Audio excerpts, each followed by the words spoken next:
In today's video, I will be discussing on simple steps how we can actually include an AI into our SaaS application.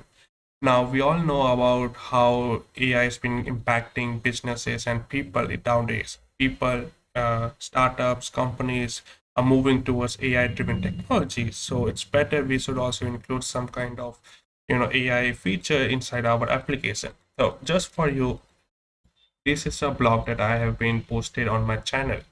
The links would be in the description, but all the things that I'm going to tell you, for example, teachable machine learning.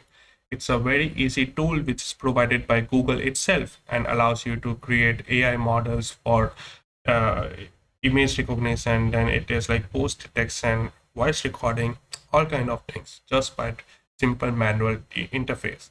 Then we have a dialog flow. Again, if you want to create chatbots and all, directly you can integrate these softwares inside your application.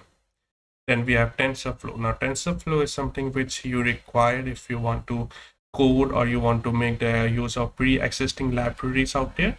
It's best if you use it with Python, what I preferably do for my work also, but depends upon you. It also has a Node.js library.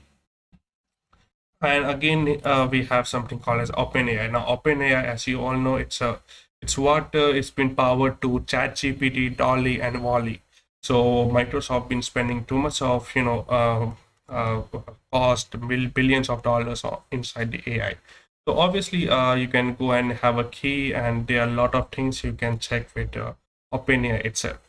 So pretty much all these things you can check it out. For more details, you can go to my blogs. You can read it all through, which will eventually help you out.